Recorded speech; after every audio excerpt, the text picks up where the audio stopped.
الله أكبر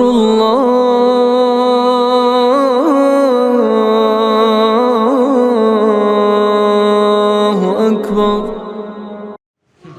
Sudah ya, alhamdulillah ya, betul loh kan. Kalau udah makan senyum biasanya. Ya, saya curiga kalau udah makan masih belum senyum. Ya. Suka makan pari semua. Tadi saya tanya ikan pari tadi. Ya, yang awalnya ikan apa? Ikan pari juga. Ya, insya Allah dibiasakan ya. Yang nggak suka bisa biar suka nanti.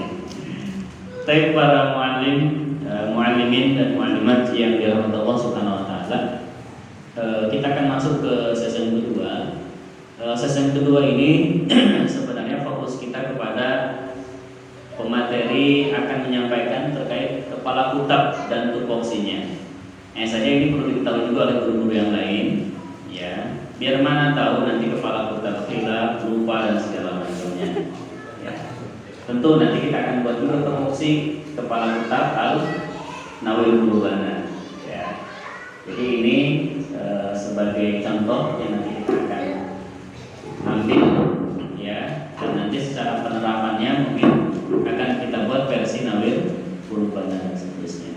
Untuk itu kita kepada para guru, para muallim dan muallimah, ya khususnya juga PJ Kutab, ya, untuk bisa menanyakan perihal-perihal yang sekiranya belum jelas atau perihal-perihal yang sekiranya masih ada di kepala tapi tidak dijelaskan di sini misalnya. Ya silahkan. Ya, jadi jangan ragu bertanya. Ya, karena ada istilah malu bertanya. Jalan-jalan. Ya. Di zaman sekarang nggak sesat lagi ada Google Map. Tapi tentu saja mungkin sebagai pembukaan. Untuk itu dengan melafalkan Bismillahirrahmanirrahim, kita mulai acara untuk sesi kedua dengan masyarakat kepada Ustaz Ilham, kepada beliau falyatafaddal mashkura. Assalamualaikum warahmatullahi wabarakatuh. Waalaikumsalam warahmatullahi wabarakatuh. Alhamdulillah wa kafa wassalatu wassalamu ala rasulillah wa ala alihi wa ashabihi wa man wala. Amma ba'd, fa inna asdaqal hadis kitabullah wa khairul hadi hadi Muhammadin sallallahu alaihi wasallam wa syarrul umuri muhdatsatuha wa kullu muhdatsatin bid'ah wa kullu bid'atin dhalalah wa kullu dhalalatin finnar. Ayuhal asatizah, insyaallah selanjutnya kita akan masuk pada turunan materi yang pertama yang berkenaan tentang kepala kutab dan tupoksinya.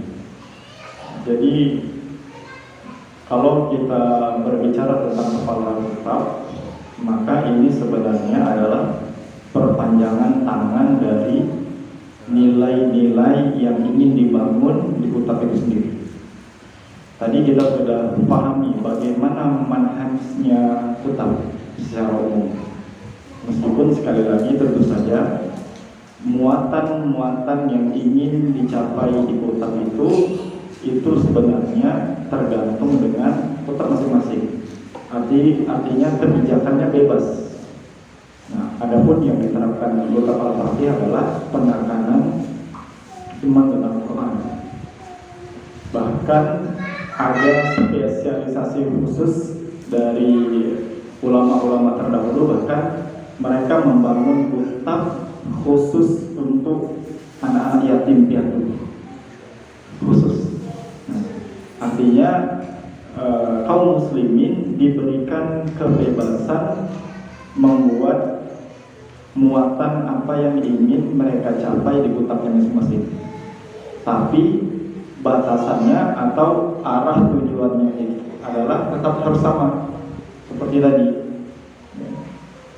Karena pada akhirnya orang-orang yang hafal Al-Quran 30 juz kemudian ditadaburi dan seterusnya, itu insya Allah hasilnya tetap itu juga. tentu saja rambu-rambunya juga harus diperhatikan ya. Maka di kitab itu ada yang namanya PJS, penanggung jawab syar'i, yang mana kalau bisa kita katakan PJS ini ruhnya hutang.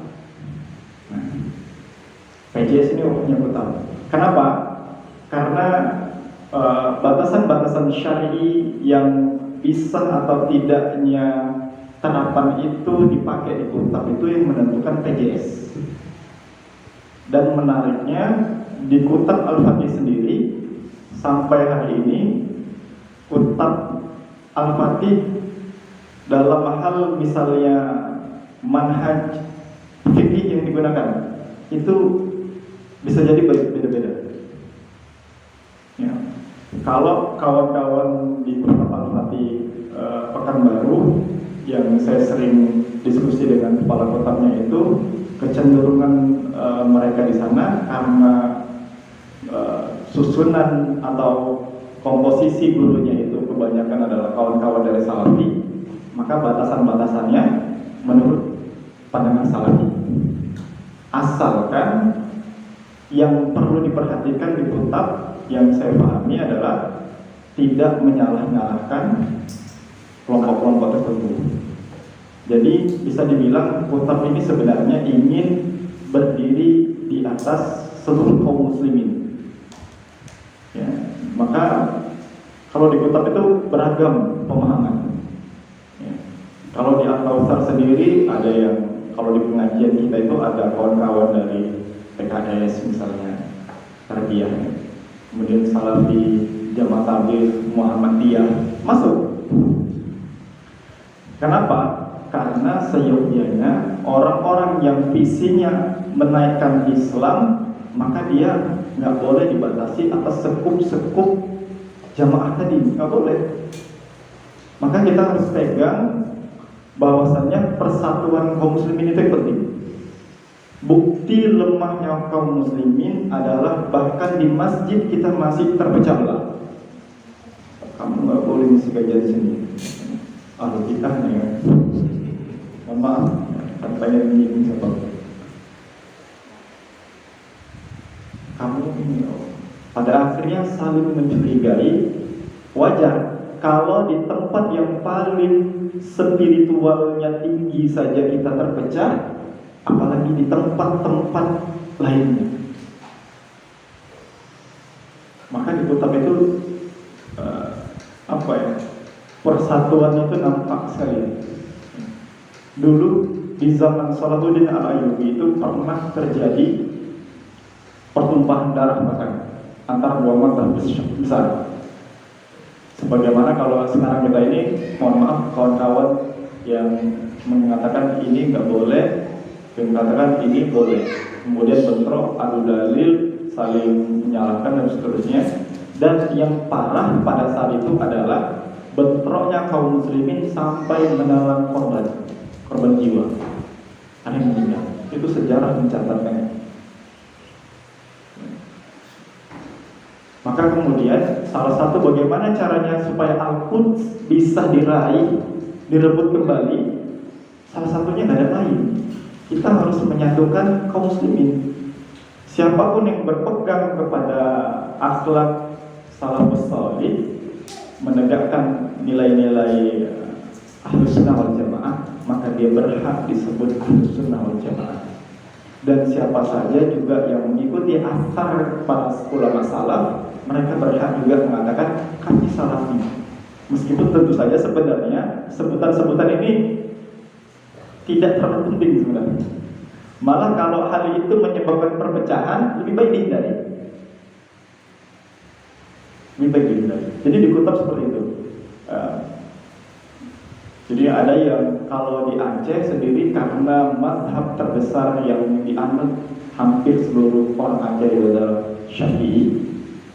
Padahal PJS-nya Ustaz Nuryadi tahu, lulusan Madinah. Secara basic beliau kecenderungannya adalah Salafi.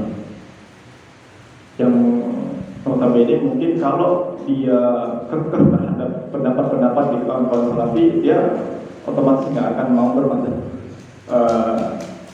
Imam Syafi'i misalnya, karena dianggap ini banyak bidah-bidah yang salah nih gitu kan. Tapi di Aceh saya tanya, Ustaz penerapannya pakai mazhab apa Ustaz? Karena di sini mayoritas Imam Syafi'i, maka Syafi'i beliau bilang. Ini menarik.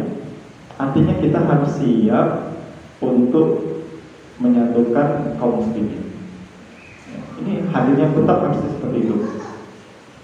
Nah, kembali kepada kepala kutub sebenarnya secara umum juga seperti itu, Ustaz. Menyatukan visi-visi yang berbeda menjadi satu visi yang sama. Tentang visi misi ini, maka sekali lagi tentu saja itu dibebaskan kepada kutubnya sendiri.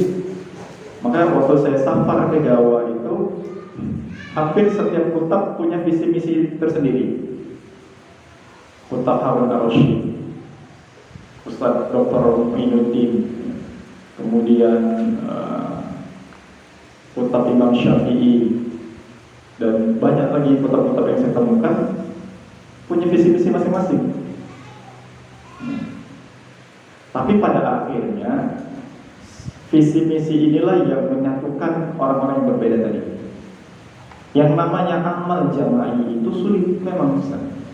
Amal jamaah itu sulit, tapi hasilnya luar biasa. Amal jamaah itu sulit, tapi hasilnya luar biasa. Kenapa sulit? Mohon maaf, setiap orang api pikirannya beda-beda. Ada yang apinya merah sekali, membara, misalnya. Ada yang redup, ada yang agak kebiru-biruan saja. Api setiap orang beda-beda. Dan ketika semuanya bisa disatukan dengan visi misi yang sama, amal jamaah ini akan menghasilkan hasil yang luar biasa. Maka sebagai kepala kutub secara umum berarti kita sedang membicarakan tentang miniatur kepemimpinan, misalnya. Miniatur kepemimpinan. Dan guru-guru yang siap dipimpin itu adalah miniatur dari kaum muslimin yang ingin kembali syariat ditegakkan. Maka harus siap diatur oleh kepala kutub. Nah, jadi kenapa juga guru-guru harus tahu tupoksinya kepala kutub ini juga, ya seperti Ustaz Royadi tadi, ya kita dalam dakwah boleh saling mengingatkan dan menguatkan. Atau boleh jadi nanti ketika kepala kutub yang saat ini secara keilmuannya sudah mumpuni untuk misalnya naik posisi, ditempatkan pada posisi yang lebih tinggi, tentu saja dibutuhkan pengganti. Nah, dan harus seperti itu, saling mewarisi. Jadi kalau berbicara tentang kepala kutub, berbicara tentang miniatur kepemimpinan dalam Islam. Maka kalau ada guru-guru yang bermasalah, kalau ada guru-guru yang nggak siap belajar dan seterusnya, nah disitulah nanti peran kepala kutub bermain.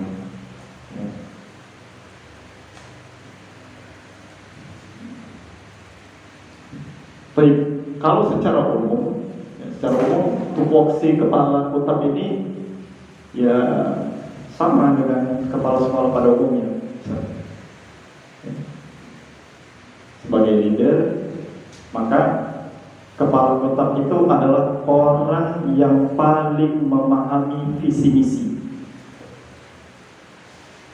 sehingga visi misi itu bisa diarahkan ke guru-guru, kemudian ditularkan, kemudian tadi baliknya menjadi amal jamaah. Sesuatu yang tidak terukur jaraknya biasanya nggak menggoyang. Tapi kalau kita tahu arah mana yang kita tuju, maka kita akan lebih langgeng jalannya. Sebagaimana contoh kalau nanti ada ustaz atau ustazah yang membahas tentang tadabbur surah Al-Fatihah, di sana pada pembahasan tadabbur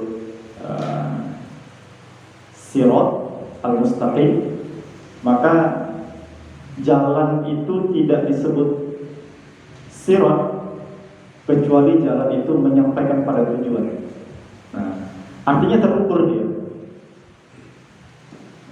Jadi visi misi itu harus diwarisi dari leader. Leader harus paham dulu visi misi sekolahnya gimana, supaya dia tahu arah kutab ini mau dibawa kemana sih.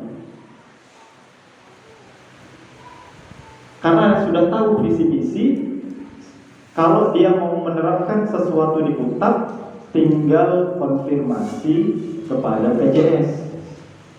Sebab untuk pembahasan ini, contoh misalnya tadi seperti tentang fikih sholat Ustaz. Nah, menurut Ustaz, dengan kondisi kita seperti ini, fikih sholat kita ini mau pakai yang mana misalnya? Nah, itu leader inilah sebagai penyambung lidah ke PJS, istilahnya gitu. Jadi harus paham dulu visi misi. Kemudian edukator, tentang edukasi. Nah, edukasi ini tentu saja bukan hanya berkenaan tentang hal-hal administrasi lagi, bukan itu saja, tapi juga tentang bagaimana seorang pemimpin itu mengedukasi guru, bahwasanya guru tidak cukup hanya diisi dengan ilmu-ilmu yang terkait dengan pengajaran saja, tapi harus dituangkan ruhiyah yang benar, Ustaz. Nah, ini tadi kita bahas. Metode ajar penting memang. Metode itu penting. Tapi lebih penting lagi seorang guru. Kurikulum itu penting, tapi lebih penting gurunya. Sebuah kurikulum itu bisa hidup kalau gurunya memiliki keilmuan yang cukup, ruhiyahnya bagus, amalnya bagus dan seterusnya. Tapi juga guru bisa mematikan kurikulum yang bagus. Ada kurikulum bagus nih, ternyata dipegang sama guru yang gak mumpuni, kurikulum itu gak akan hidup. Gak akan hidup. Maka harus ada edukasi. Oh, juga ada kurikulum yang kelihatannya biasa-biasa aja, tapi di tangan seorang guru yang paham bagaimana cara menurunkannya menjadi ilmu-ilmu, kurikulum itu akan menjadi lebih hidup. Dan yang lebih utama dari seorang guru adalah ruhiyahnya. Nah, di sini peran kepala kutab. Kalau di kutab Al-Fatih yang saya pahami, memang kepala kutab ini tidak diberikan ruang khusus untuk memberikan materi terperinci tentang penanaman ruhiyah. Artinya tugas untuk menguatkan ruhiyah itu ada di PJS. Karena PJS yang lebih memahami kaidah-kaidah yang harus dipakai dan harus ditinggalkan, harus didahulukan dulu dan harus diakhirkan. Karena dalam Islam urutan itu penting. Urutan penting. Seperti halnya kita naik tangga, Ustaz. Kalau ada orang yang melangkah langsung 4 tangga tanpa urutan yang benar, gampang terjatuh, terpleset. Tapi kalau dia satu-satu. Nah, kuncinya itu ada di mana? PJS sebenarnya. Nah, lantas gimana tugas kepala kutab di sini? Ya, bisa saja misalnya mengajak guru-guru atau mengingatkan guru-guru misalnya untuk saum Senin, Kamis misalnya. Bisa saja. Dan banyak cara lain. Artinya gimana caranya supaya membuat guru-guru ruhiyahnya itu makin bagus. Nah, itu sebagai edukator. Jadi yang harus digarisbawahi, edukator di sini tidak sekedar hal-hal yang kaitannya dengan materi ajar dan seterusnya, tapi jangan lupakan hal yang paling penting itu ruhiyahnya. Dan ruhiyah guru ada di ruhiyahnya PJS, kan gitu, saling terkait deh.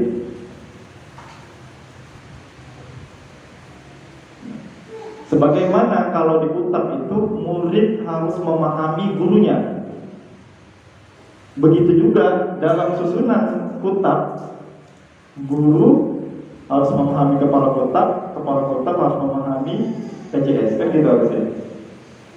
Jadi nggak hanya menuntut ke murid, tapi kita juga menerapkan hal yang sama. Kemudian administrator ini ya berkenaan tentang hal-hal administrasi yang sebenarnya bukan tidak penting, ya. Tapi jangan sampai kita disibukkan hanya pada berkutat tentang ini saja. Karena Umar ibn Khattab ketika beliau memimpin, beliau kan merapikan administrasi kenegaraan. Dirapikan mana misalnya daftar orang-orang fakir dan seterusnya, ya. Merapikan. Meskipun tentu saja yang nanti di babak ini biasanya ada adminnya misalnya. Kepala kutab atau PJ kutab ini ngapain? Ya tinggal diarahkan.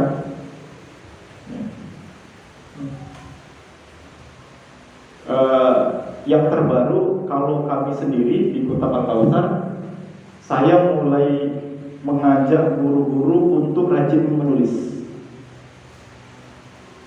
Karena urutan dari surah yang pertama kali diwahyukan itu setelah Iqra, apa sebutannya? Qalam, yang berkaitan tentang pena, nulis. Itu dua ilmu yang jangan terlewatkan. Jago baca, jago nulis. Harus rajin baca dan latih diri kita untuk bisa nulis sebagai guru kita. Harus rajin. Betapa banyak ulama itu produktif sekali. Bahkan di dalam penjara lebih produktif lagi, masya Allah. Tulisan. Karena kadang-kadang ada sesuatu yang disampaikan tapi gak meresap ke hati. Tapi ada yang tertuliskan malah lebih kokoh lagi masuk dalam hati. Karena boleh jadi ketika menuliskannya penuh dengan keikhlasan. Ustaz-ustazah tahu tentang modul baca Al-Quran Baghdadiyah. Ustaz, Baghdadiyah Ustaz ya? Kalau yang kata sebagian orang, kalau orang Padang itu mengejar alif depan A, alif depan I, alif depan U, dan seterusnya, Ustaz ya. Coba ustazah lihat pada hal itu, pada kitab tersebut, ada nggak dituliskan nama penulis kitabnya? Tidak ditemukan. Boleh jadi ketawaduan beliau, keikhlasan beliau, terus ngalir ilmunya sampai hari ini. Padahal anonim, nggak diketahui siapa orangnya. Tulisan. Maka kita perlu melatih diri kita untuk menulis. Maka kalau kemarin saya baru sampaikan ke guru-guru, saya kasih beberapa video kajian Ustaz Mulyasari. Saya bilang sama guru-guru, tolong guru-guru buat resume videonya, kemudian berikan komentar. Satu, saya ingin guru-guru itu secara tidak langsung belajar memahami konsep.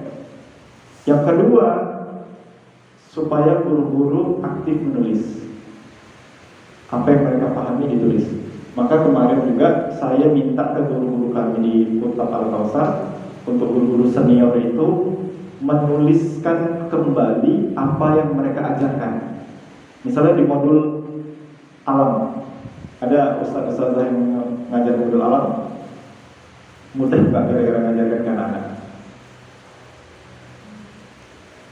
Mudah nggak kira-kira?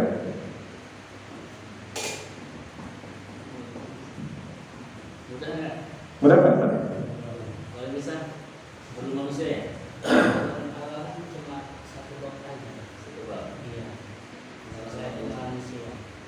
Kira-kira mudah nggak menurunkannya supaya anak-anak paham? Sulit, saudara. Saya secara pribadi ketika membaca modul itu, ini bukan untuk anak-anak. Benar, saudara.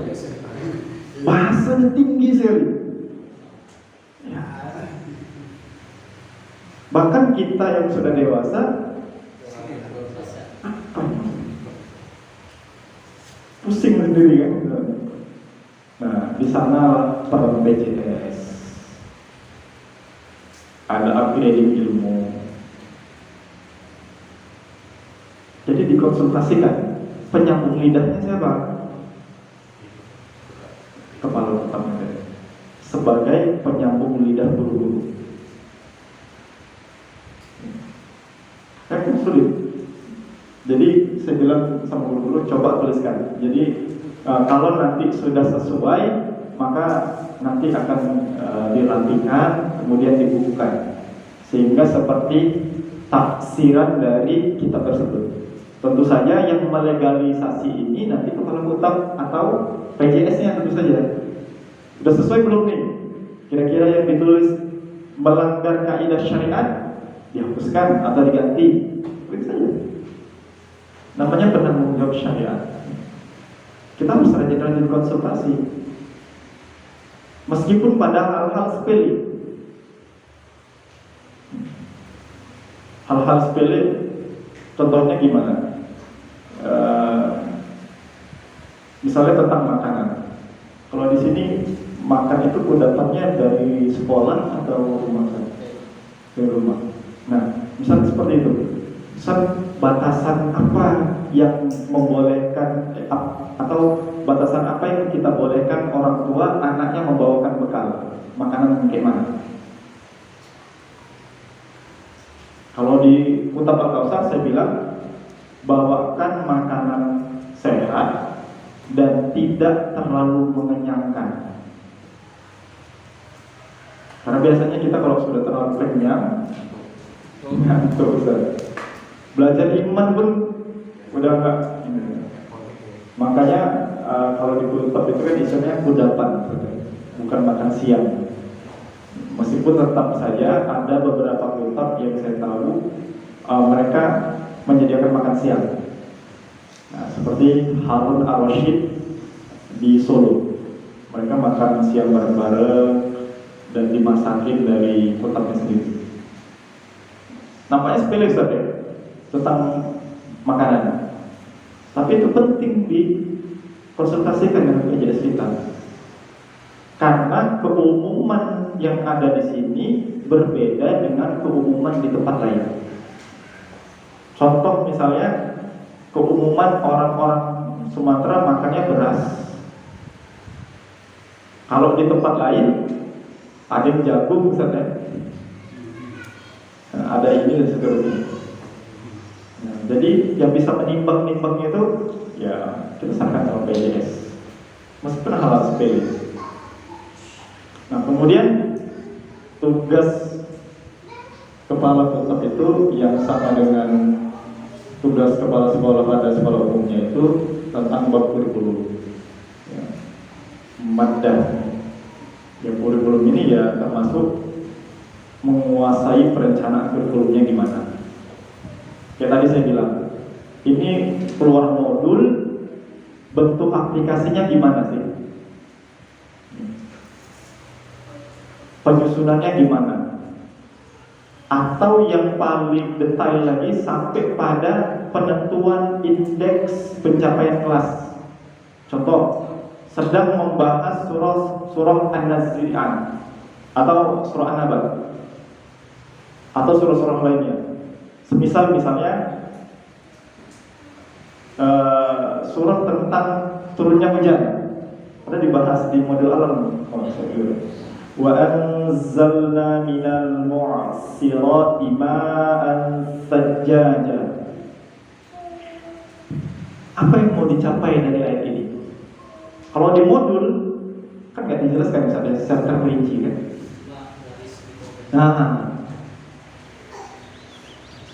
maka kepala Kutab ya tinggal menentukan indeks-indeks ini.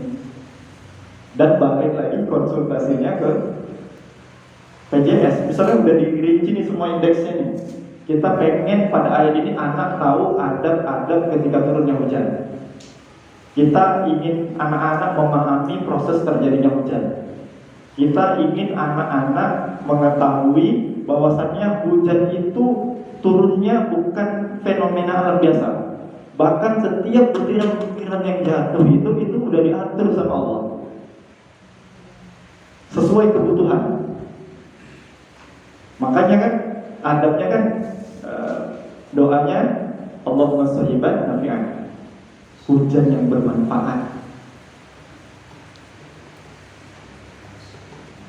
Diskusinya gitu. Nanti pada pengembangan dari indeks tadi bisa menjadi materi baru. Contoh, saya pernah mengajarkan materi ini kepada anak-anak, tapi saat itu saya cuma menggantikan guru kelas. Jadi saya bilang, saya lupa ini apakah di TPQ atau di Kutab saat itu. Saya bilang, kalau kita doa sama Allah, ya Allah, turunkanlah hujan yang bermanfaat bagi kami. Kira-kira ada nggak hujan yang bisa jadi nggak jadi manfaat? Kan jadi materi baru. Gimana Ustaz? Ada nggak hujan yang nggak bermanfaat?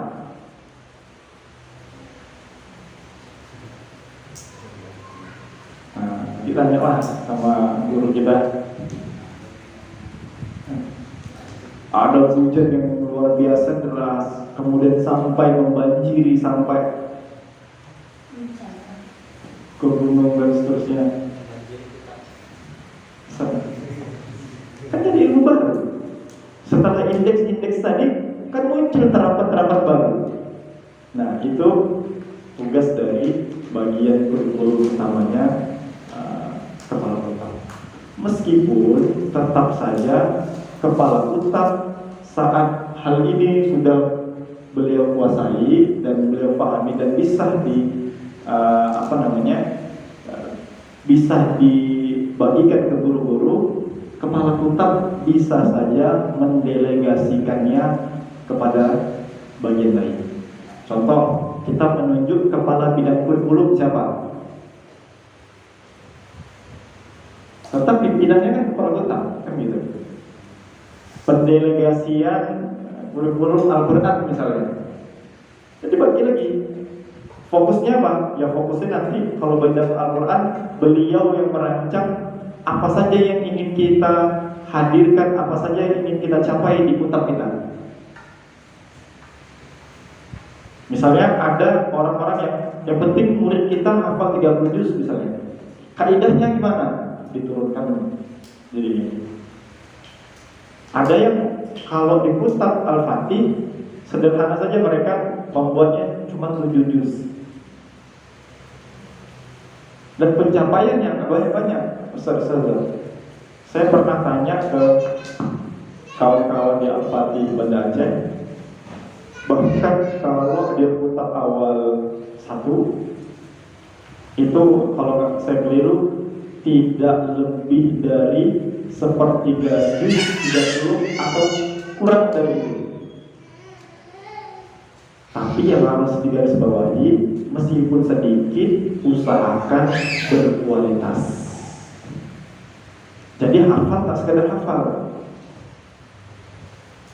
Baca surah Anas, Qul a'udzu birabbin nas, malikin nas, ilahin nas, min nas. Meskipun mereka belum bisa baca, usahakan ditahsin. Nah, itu nanti kita bahas di guru Al-Quran. Jadi jelas dia kurikulumnya bagaimana mau diarahkan. Nah, kemudian supervisor, mensupervisi, mengawasi, mengevaluasi apakah yang sudah disusun di kurikulum ini berjalan lancar nggak? Seperti tadi kan saya bahas, indeks yang sudah ada bisa saja menghasilkan ilmu yang baru. Misalnya, hujan yang nggak bermanfaat, tiba-tiba ada pertanyaan hujan yang nggak bermanfaat, kan bisa jadi ilmu baru. Nanti di sini bisa dievaluasi. Apakah butuh kita tambahkan di sini atau tidak? Nah, kalau supervisinya bagus, maka nanti lebih menguatkan kurikulum kita. Evaluasi itu penting. Bahkan kami dulu saya buat evaluasi kami itu sepekan 2 kali saya berusaha. Di awal-awal sekali itu bahkan hampir 3 kali dalam sepekan kalau saya kasih dulu. Sampai hal-hal detail saya tanya sama guru. Bagaimana pencapaian si fulan? Apa masalahnya? Solusi dari gurunya apa? Nah, kerja lagi ya saudara. Gak apa-apa. Ya memang harus seperti itu, harus kita supervisi. Jangan-jangan ada bagian-bagian yang terlewatkan, yang bagi kita sepele ternyata berpengaruh besar. Maka perlu disupervisikan. Ini waktunya bebas. Apakah per semester, apakah per hari seperti saya bilang tadi. Dan alhamdulillah kalau sekarang di kami bahkan jadwalnya itu sudah mulai bisa didesain sebulan sekali. Sebulan sekali. Artinya guru-guru senior yang sebelumnya sudah mumpuni, kan dia bisa ngajarin ke guru-guru yang lain. Nah, ya, berkenaan dengan supervisinya.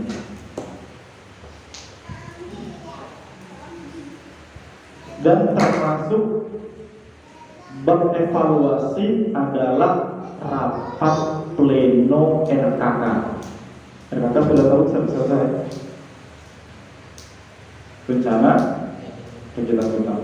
Itu sebelum diajarkan, normalnya harus diplenokan, dirapatkan.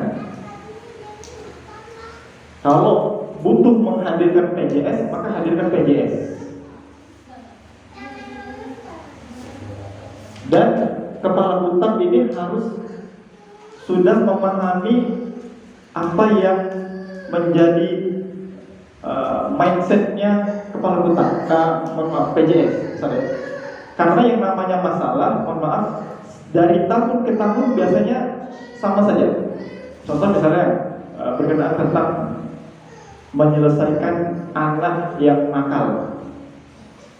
Tahun pertama mungkin wajar, kepala kutab nanya sama PJS, Ustaz ini gimana saja? Apa nggak menutup peluang bakal terjadi lagi di tahun depan? Bisa jadi terjadi. Nah, kepala kutab karena sudah sering mengevaluasi, harusnya sudah tahu gimana cara penanganan.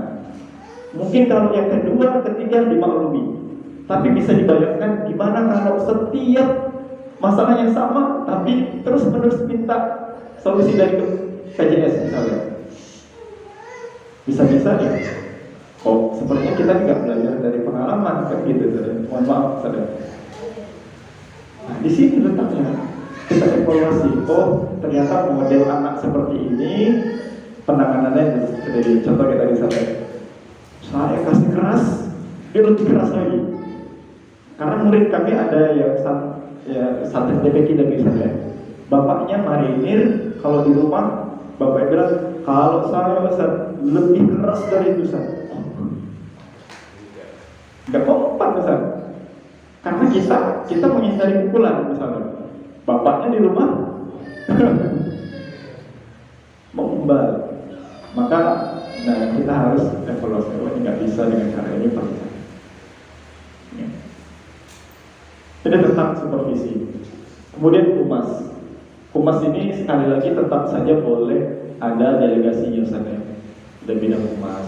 Tapi hubungan masyarakat yang dimaksud sini tentu saja tentang posisi kepala kutab mampu mengembangkan kemampuan berinteraksi dengan satu masyarakat sekitar. Toh hadirnya kutab kan ingin memberikan sumbangsi kepada masyarakat. Ya kalau bisa jangan sampai kita terkesan eksklusif. Maka kalau di pembahasan modul manusia, kalau nggak keliru saya ada tentang materi interaksi misalnya. Tentang interaksi, ya boleh saja santri-santri kita diajak mengunjungi tetangga-tetangga, apakah di hari Jumat membagikan kue misalnya.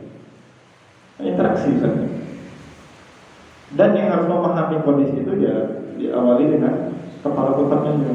Jadi nanti kalau guru mau bertanya, udah nggak susah lagi ke PJS lagi kan gitu. Jadi hierarkinya kan PJS, kepala kotak, guru kan gitu kan. Selama masalah itu bisa diselesaikan oleh kepala kotak, ya kepala kotak berhak. Tapi kalau tadi tentang hal-hal yang mungkin bagi kita, saya nggak mau lah. Nah ini saya putuskan ke PJS, nah itu lebih bagus. Tapi kalau tadi kayak mengunjungi tetangga-tetangga kan, mau buat apa nih Ustaz? Oke tadi boleh kita bagikan kue, interaksi. Itu ke masyarakat atau juga ke orang tua. Nah nanti kita masuk ke pembahasan yang selanjutnya tentang guru itu memiliki posisi yang mulia di kota. Kemudian humas juga tentu saja yang berhubungan dengan administrasi kenegaraan misalnya.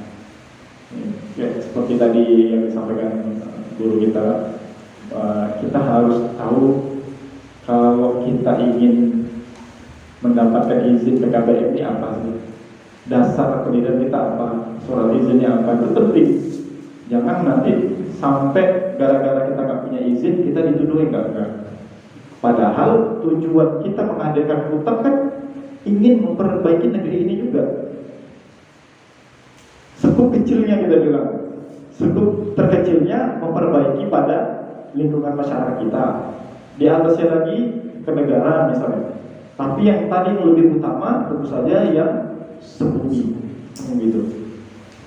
Toh kita mempersiapkan anak-anak di Kutab ini kan harapannya ketika mereka memimpin nanti suatu saat negeri ini, mereka jadi pemimpin yang terbaik. Adabnya sudah selesai semua. Banyak orang-orang terpelajar tapi dia nggak tahu bagaimana cara menjaga hutan. Bahkan dalam perang kita saja nggak boleh sembarangan menebas-nebas tumbuhan misalnya.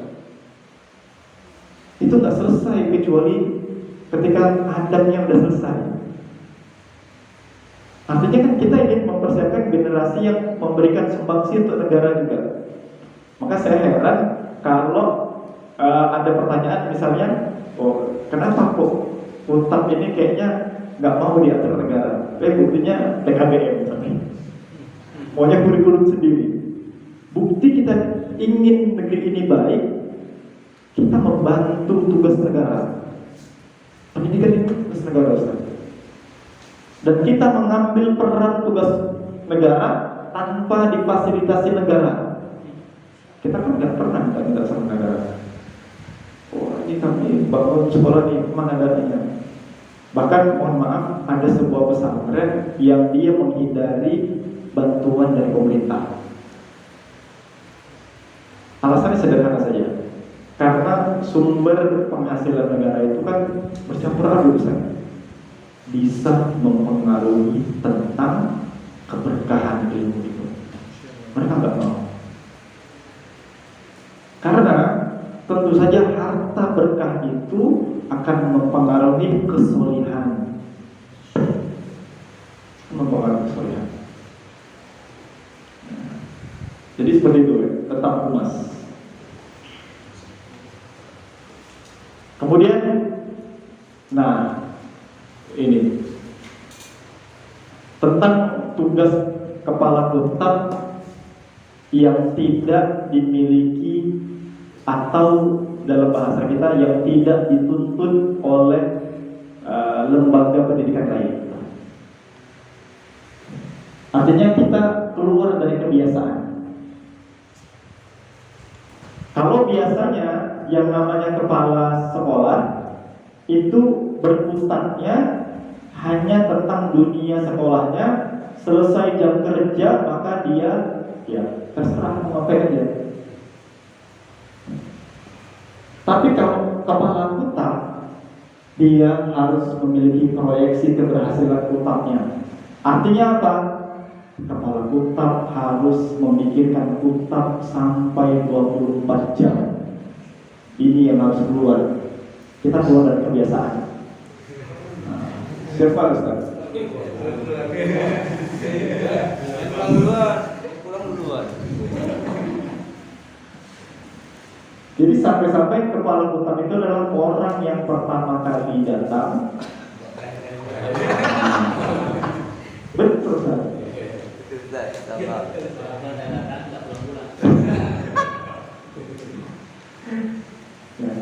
Bagaimana dia bisa memproyeksi? Kira-kira murid saya bisa berhasil dengan seperti ini. Harus keluar dari kebiasaan. Kepala sekolah lain keluar dari jam belajarnya, udah besok lagi ya. Ini kepala kutap.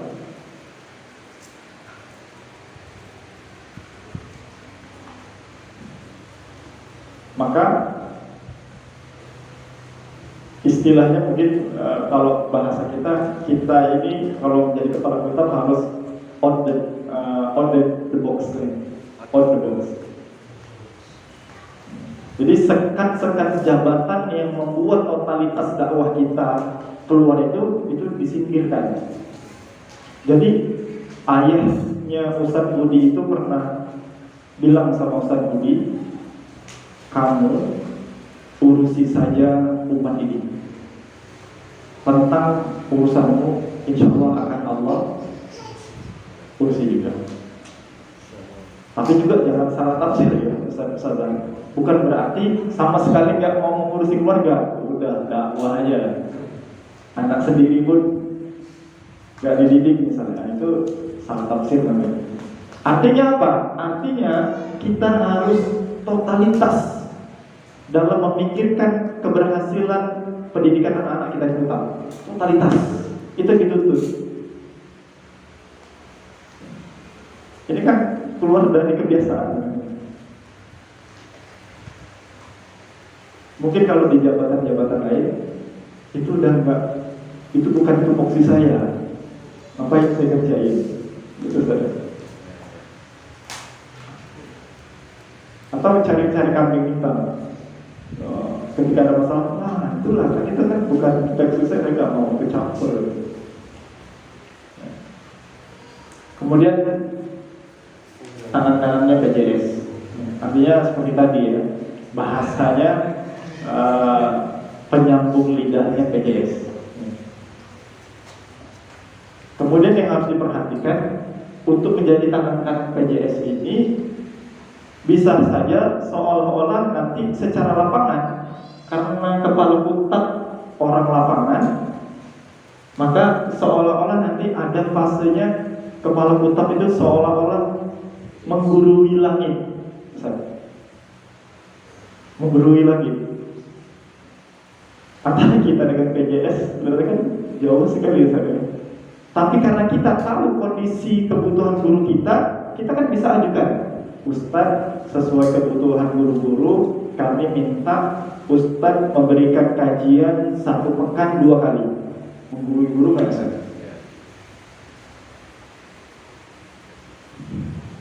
Karena kita yang paham. Kenapa? Karena kita interaksi langsung dengan guru-guru.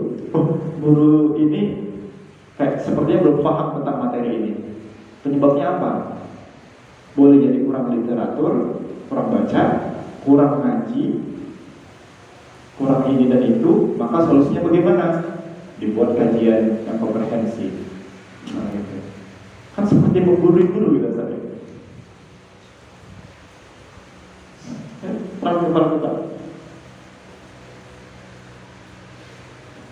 Dan seperti saya jelaskan di file sebelumnya, kalau masalahnya bisa diselesaikan oleh kepala kutap, maka tidak perlu sampai ke PJS. Jangan juga sedikit-sedikit PJS, sedikit-sedikit PJS. Jadi kita harus tahu mana yang harus konsultasi ke PJS, mana yang nampaknya kita bisa selesaikan dengan delegasi yang sudah diberikan ke kita sebagai kepala tetap, supaya kita juga nggak menyalahi aturan. Kemudian tarbiyah ruhiyah. Nah, ini sempat kita singgung tadi ya.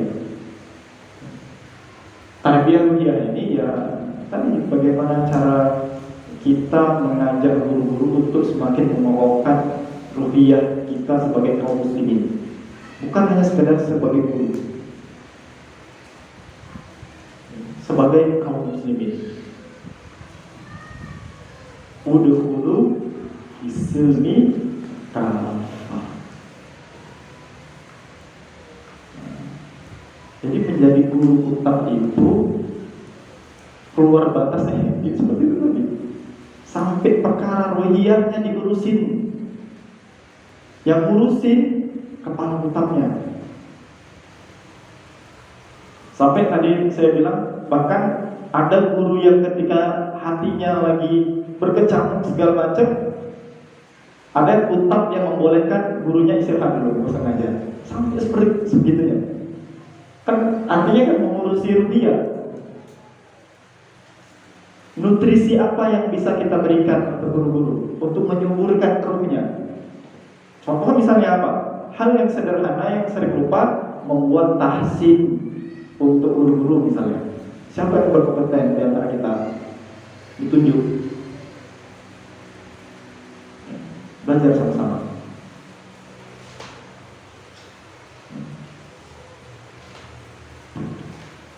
Kemudian misalnya yang lain bisa dengan membedah kitab misalnya. Ya, saya beberapa waktu lalu itu kami membahas sebuah kitab. Satu kitab yang hampir kaum muslimin minati tapi tidak selesai-selesai dibacai. Sirah Nabawi. Minat kita luar biasa pengen tahu tentang sirah Nabi kita, tapi bacanya tak siap-siap. Apa solusinya? Karena tarbiyah itu yang ada pada sirah Nabawiyah itu bisa menyuburkan ruhiyah kita. Solusinya apa misalnya? Kemarin saya bilang sama guru-guru, Ustaz, mu'alimah ini bahas halaman sekian sampai sekian, tuliskan, berikan kesimpulan, kemudian presentasikan. Ngomong guru-guru, dibuat, dibagikan, kemudian dia ngomong di depan. Apa yang salah? Baru saya luruskan. Nah, ini batasannya. Ini batasannya. Ini tugas kita, Ustaz. Mentarbiyah guru. Kemudian tentang metode juga gitu. Kita membedah kitab Ar-Rasul Al-Mu'allim. Saya sampaikan, Mu'allimah fulana selesaikan nomor 1 sampai nomor 10. Ini lanjutannya. Kalau nggak keliru metodenya itu sampai ada 40-an metode kalau saya nggak keliru. Dibagi supaya juga kan dia membaca kemudian masuk sama dia. Kemudian diulang lagi disebarkan. Kemudian kalau ada yang salah kita luruskan. Ini kan artinya kan kita bertarbiyah ruhiyahnya. Dan itu juga salah satu kunci efektif untuk mengatasi guru yang bermasalah. Mohon maaf. Contoh, ada guru yang rajin telat datang. Mohon maaf, Ustaz saya. Rajin telat datang. Di awal-awal mungkin kita akan memahami dia, tapi kalau kita lihat perilakunya sudah menjadi kebiasaan, maka harus diobati.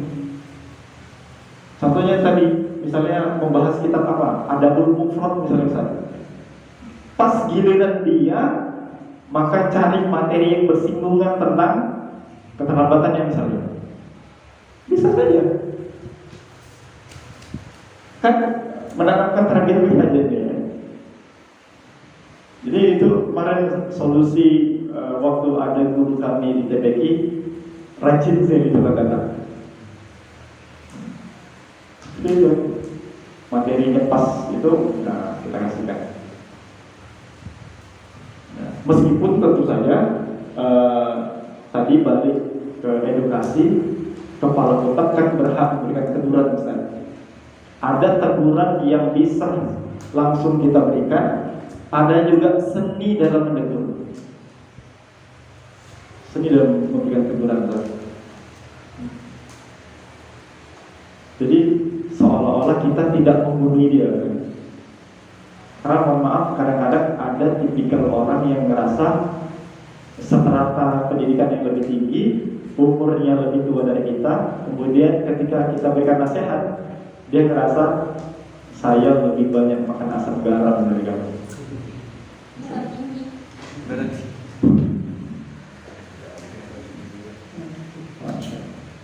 Maka juga harus diwanti-wanti, dan saya pernah tahu ada kitab yang menerapkan usia penerimaan guru baru itu tidak melebihi usia kepala kitab. Kekaidah lagi saudara. Karena memang ada orang-orang yang dia merasa anak asal nikah, saya lebih baik dari kamu. Ya seperti itu ya, tarbiyah kuliah. Kemudian menjadi uswah hasanah. Nah, ini berkaitan tentang pembahasan di kitab Ar-Rasul Al-Mu'allim. Tadi saya sudah sebutkan kitab itu dibagi menjadi dua. Yang bagian pertama membahas tentang keteladanan Nabi. Bagian yang kedua itu membahas secara garis besar, secara terperinci tentang metode Nabi mengajarkan kaum muslimin dan seterusnya. Maka ini harus keluar dari kebiasaan. Contoh apa? Kita ingin guru-guru itu jadi orang yang ramah. Nah, tadi balik tadi tentang seni saja. Ya, ada yang guru itu kok datang cemberut ya. Entah karena menjaga wibawa, entah karena hal yang lain saya juga. Nah, itu kan banyak motif saja. Nah, jadi kita menjadi kepala kota, ya bisa saja kita ketika di mana anak kita membaur. Ketika belum waktu jam masuk, kita main-main sama anak. Kita kasih contoh-contoh sampai anak merasa ada kekaguman sama gurunya. Itu kan bagus. Buat anak mengagumi kita, tapi dalam koridor syariat. Jangan sampai menaikkan hati kita. Meskipun hal-hal sepele. Contoh Ustaz, kita jago main bola nih Ustaz. Ketika kita mau merebut hati anak-anak lagi, wah kita tunjukkan jadul gitu Ustaz. Anak-anak tuh cukup kali Ustaz ya. Kan ada kekaguman Ustaz ya. Ketika dia kagum, ada interaksi, kan lebih enak dekatinya Ustaz. Lebih mudah. Ya kita juga porsinya kan dapat sama guru. Guru nengok, kepala kuntab aja nggak ajaib. Bukan berarti kita menjadi petinggi di kuntab kemudian wibawa saja. Kok sebut? Makanya murid-murid tuh bahkan kalau saking semangatnya Ustaz, saking semangatnya ada santri kuntab awal 1 di kuntab kami itu manggil saya Mu'alimah. Kalau ketemu saya bilang, wih, bikin seorang kawan ya, bukan Mu'alimah, Mu'alim.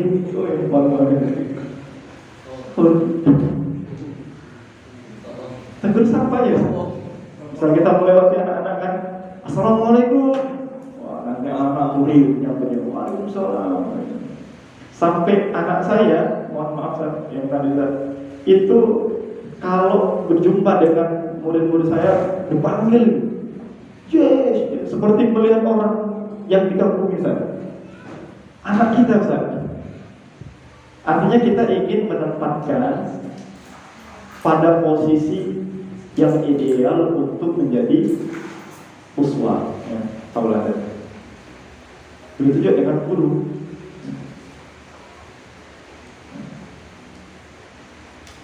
Jadi hal-hal yang menurut kita sepele tapi itu bisa menjadi uswah, maka ajarkanlah. Contoh tadi juga, kita ingin guru-guru tidak telat datang, ya kita mulai dengan kita duluan datang. Saya punya pengalaman, saya ingin murid-murid itu rapi dalam penataan sendal. Kita sudah sampaikan ke guru-guru, dievaluasi sudah, ya, supervisi sudah, segala macam diingatkan. Tapi pada akhirnya kadang-kadang boleh jadi kan guru-guru lupa, atau dia duluan masuk kelas, jadi nggak tahu kondisi duluan. Maka saya ingin guru kembali mengingatkan ke murid-murid. Ya udah, saya udah nggak ingatkan lagi ke guru-guru, langsung saya susun sendal-sendalnya. Butuh cuma waktu tidak lebih dari 2 pekan atau kurang dari 2 pekan saja. Hari selanjutnya saya sudah nggak nyusun sendal lagi. Nggak apa-apa, Ustaz. Bukan berarti kita kepala otak, maaf lah, nyusun sendal apa.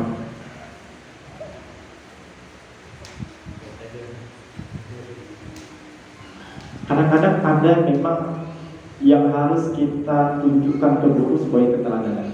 Tapi tentu saja kita sudah bagian kita, jangan berarti supaya menunjukkan kita, inilah aku nih. Harus menjaga hati juga sulit. Tapi pada akhirnya terajarkan. Maka ada kelas di sebelah ruangan saya itu, kadang-kadang sendal bulunya pun bahkan tidak tersusun rapi.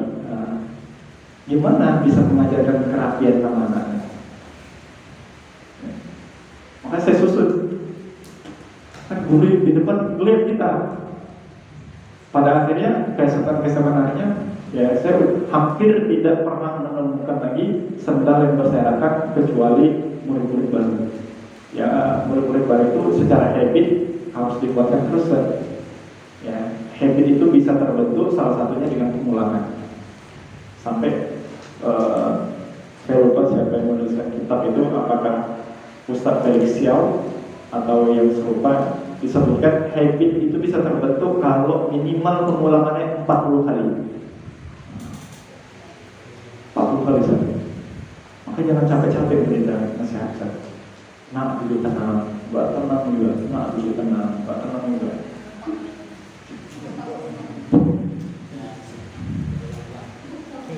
Harus diulang-ulang. Kalau sekiranya pengulangan tidak dibutuhkan, maka Allah tidak akan mengulang-ulang perintah.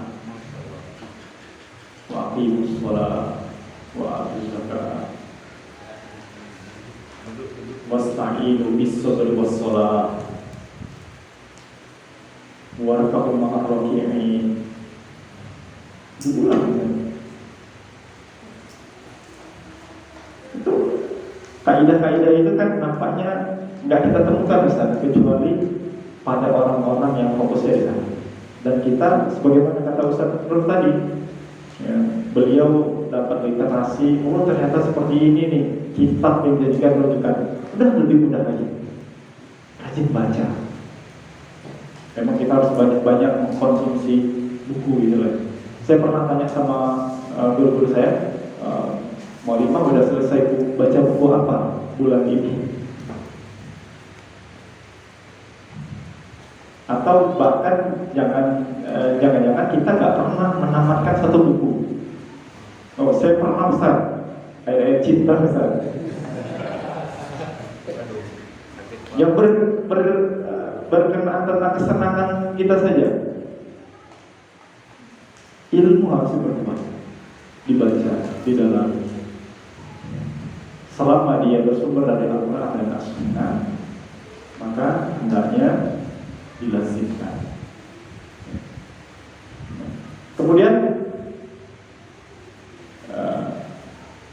tugas kepala kitab yang keluar dari kebiasaan itu, nah